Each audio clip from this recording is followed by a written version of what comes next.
All right, the last of our B-level videos. So finding the area of a regular polygon with more than 4 sides, giving only the side length or only the apothem.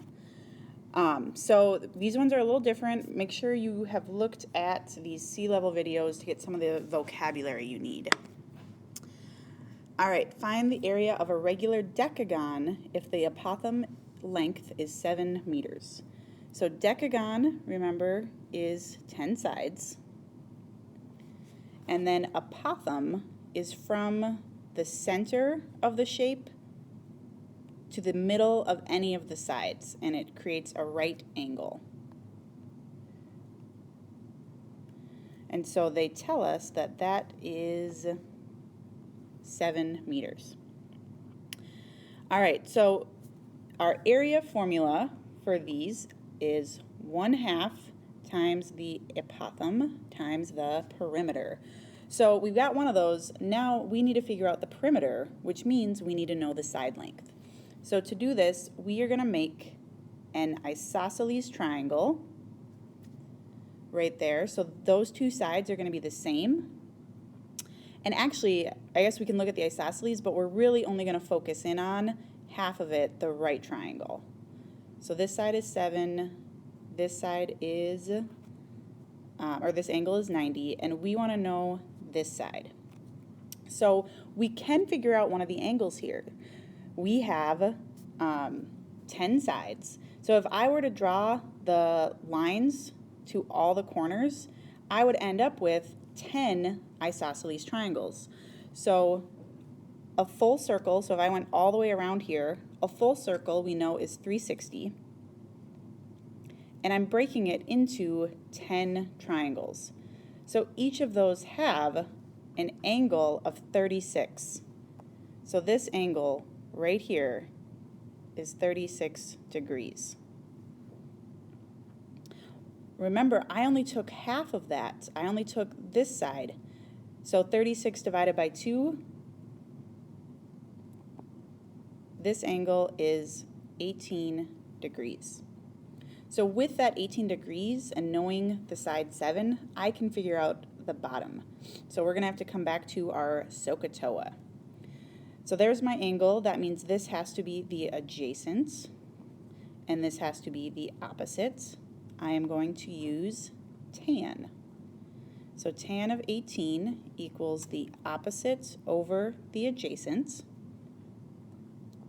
We can do a little cross multiply, and we get x equals 7 times tan 18, which we get x equals 2.27.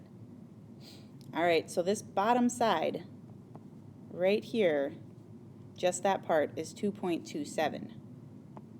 So if I add that together, the whole bottom becomes, and I'm going to round a little bit here, 4.5. Our perimeter is going to be that 4.5 times how many sides there are, 10. Perimeter is 45. So now our area, 1/2 times the apothem, which is 7, times the perimeter, which is 45. Multiply those three together, and we get the area is 157.5 meters squared. All right, the next one is very, very similar, so let's take a look at that one. Now we want to find the area of a regular heptagon with a side length of 15. Now a heptagon is 7 sides. All right, so just like we did before, we are going to make an isosceles triangle here because we need to figure out the apothem. So the bottom here is 15, which means each of these are 7.5, half of 15. And just like we did up above to get the angle on the top, if I had a full circle here, that would be 360. And we broke it into 7 isosceles triangles. So 360 divided by 7 is 51.4. We are going to have a decimal for this one. And then if we divide that in half to get the right triangle, we have 25.7. All right, so I'm going to look at that right triangle just like we did before, where this angle is 25.7. The apothem is the side we don't know, and the bottom is 7.5. So also like we had before, this is our adjacent, and this is our opposite.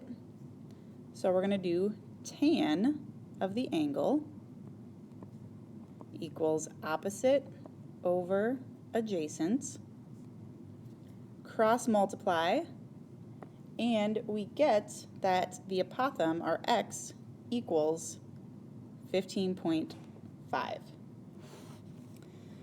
All right, so now our area, 1/2 times the apothem times the perimeter, and we get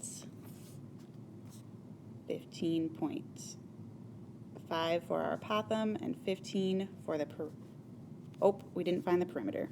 So not 15 for the perimeter. Perimeter is the side length times the number of sides. So perimeter is 105. So that's what we need down here in our equation. All right, multiply those three together and we get area equals 819 inches squared.